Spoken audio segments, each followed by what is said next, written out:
नमस्कार, capital TV Uttar Pradesh पर 4 का चक्रव्यूह देख रहे हैं आप। मैं हूं राधिका राज। आज 4 के चक्रव्यूह में बताएंगे आपको कौन सी वो 4 बड़ी खबरें हैं जिसने यूपी की सियासत गरमा दिया है। 4 के चक्रव्यूह में सबसे पहले बात मौलाना अब्दुल्ला सलीम की, जिसके खिलाफ सीएम योगी की मां को आपत्तिजनक टिप्पणी करने के आरोप में एफआईआर दर्ज की गई है। एक नहीं, दो नहीं, बल्कि 80 से ज्यादा थानों में शिकायत की गई है। साथ ही सड़कों पर जमकर विरोध हो रहा है। तो क्या कुछ माहौल यूपी का है, पूरी डिटेल्स बताएंगे आपको। एक तरफ मौलाना के बयानबाजी के कारण बवाल है, तो वहीं दूसरी तरफ बरेली में बड़े खुलासे से बरेली बवाल में पुलिस ने बड़ा खुलासा किया है, जहां मौलाना तौकीर रजा के करीबी के भाई ने कबूलनामा किया है कि बरेली को सुलगाने में उसका भी हाथ था। तो साजिश का पर्दाफाश कैसे हुआ, बताएंगे आपको। यूपी चुनाव से पहले समाजवादी पार्टी एक्टिव हो गई है। अखिलेश यादव ने ठाना है कि अब वो सिर्फ क्षेत्रीय पार्टी बनकर नहीं, बल्कि राष्ट्रीय पार्टी बनने की तैयारी कर रहे हैं, जिसके लिए अखिलेश यादव ने सोशल मीडिया की दुनिया से बाहर आकर जमीन पर उतरने की सोची है। तो क्या दांव पे चलने वाले हैं अखिलेश यादव, बताएंगे आपको।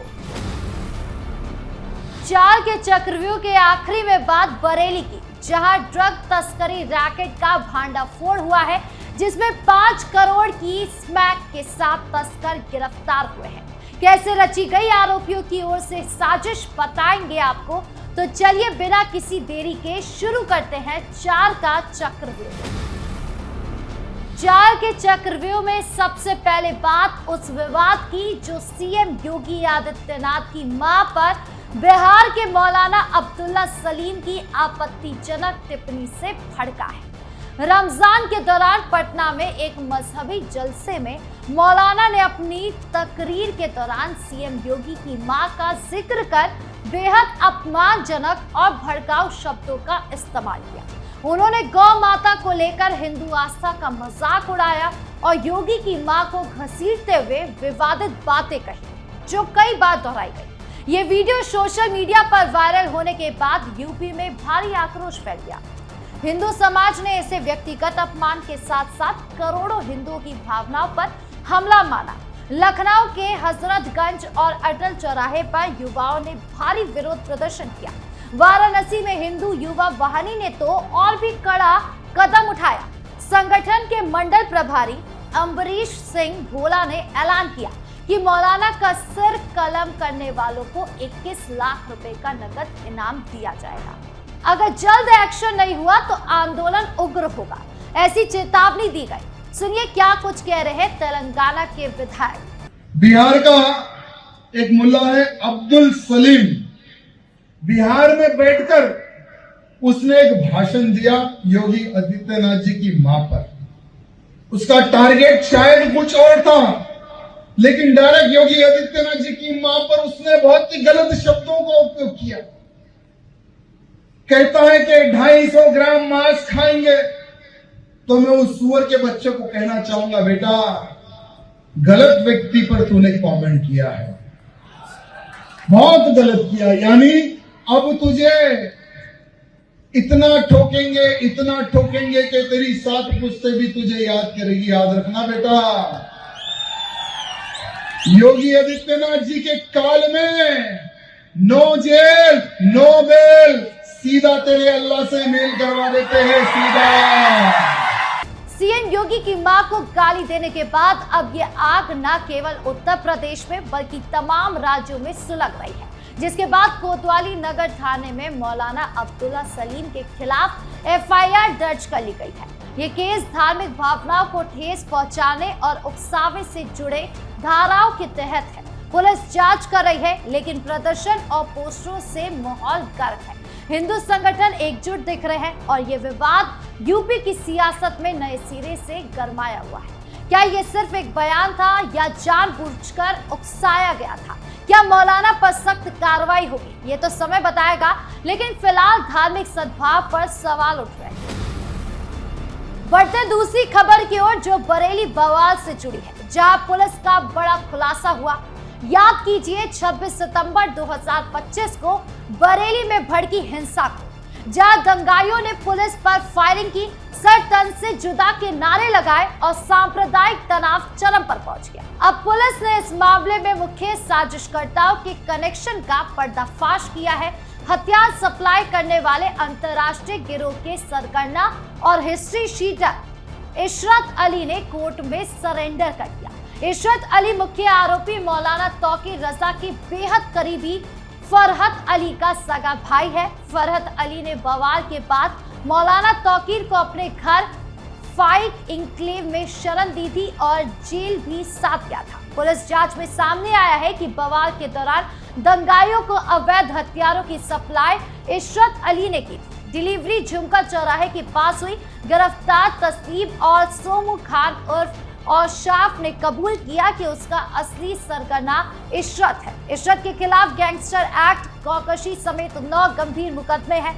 वो पुलिस की घेराबंदी भाप कर पुराने मुकदमे में जमानत तुड़वा कर चुपचाप जेल पहुंच गया ताकि एनकाउंटर या सीधी गिरफ्तारी से बच सके। बेहड़ी थाने में सीओ अरुण कुमार सिंह ने कहा कि इशरत की सरेंडर हथियार सप्लाई मामले में बड़ी सफलता है। अब पुलिस रिमांड पर लेकर बवाल की पूरी साजिश, हथियारों की फंडिंग और बांटने वालों के बारे में पूछताछ करेगी। शक है कि उत्तराखंड के उधम सिंह नगर के कुछ सफेद पोश लोग भी इस हथियार सिंडिकेट से जुड़े हैं।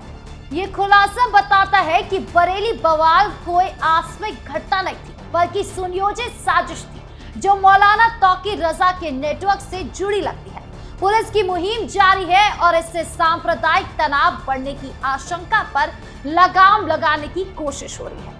यूपी पुलिस की सतर्कता से ऐसे गिरोह पर नकेल कसी जा रही है।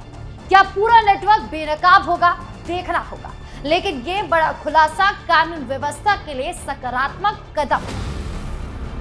अब बात तीसरी खबर की। उत्तर प्रदेश चुनाव से पहले समाजवादी पार्टी एक्टिव हो गई है। अखिलेश यादव की पार्टी, जो अब तक सोशल मीडिया पर काफी एक्टिव रहती थी, अब जमीन पर उतरने की तैयारी में है।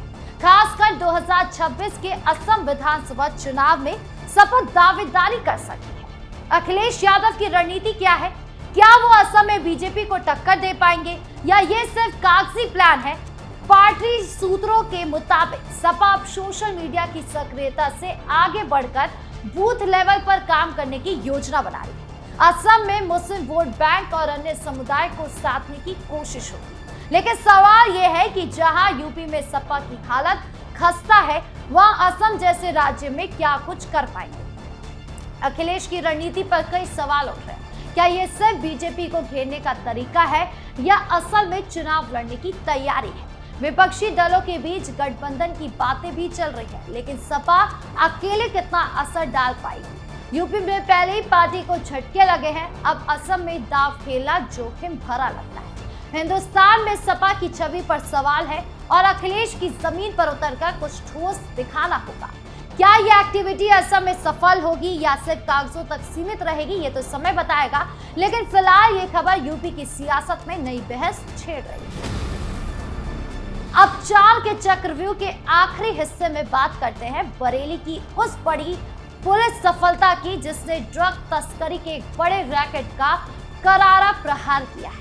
बरेली पुलिस ने रविवार को एक बड़े ड्रग तस्कर को धर दबोचा। उसके पास से 2.645 किलोग्राम अवैध स्मैक यानी कि हेरोइन बरामद की गई है। इस स्मैक की अनुमानित कीमत अंतर्राष्ट्रीय बाजार में करीब 5 करोड़ 30 लाख रुपए बताई जा रही है। ये मात्रा इतनी बड़ी है कि इससे सैकड़ों हजारों युवा नशे की चपेट में आ सकते हैं और समाज में कितना बड़ा नुकसान हो सकता है, इसका अंदाजा लगाया जा सकता है।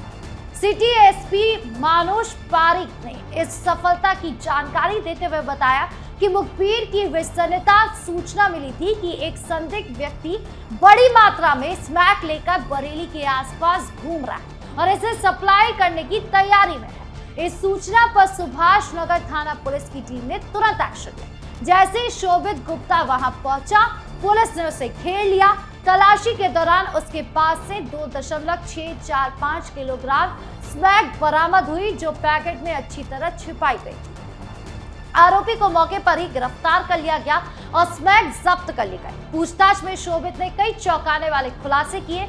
उसने कबूल किया कि ये स्मैक उसने अपने रिश्तेदार रजनीश गुप्ता से खरीदे थे। दोनों मिलकर इस तस्करी के धंधे में लंबे समय से शामिल थे। पुलिस को शक है कि ये सिर्फ 2 लोगों तक सीमित नहीं बल्कि एक बड़ा गिरोह इसमें शामिल हो सकता है, जिसमें और भी सदस्य हो सकते हैं जो अभी फरार है। तो इसमें किस किस की गिरफ्तारी होती है, आगे क्या कुछ खुलासे होते हैं, ये देखने वाली बात होगी। तो 4 के चक्रव्यूह में आज के लिए इतना ही। कैसा लगा वीडियो कमेंट बॉक्स में जरूर बताएं। धन्यवाद।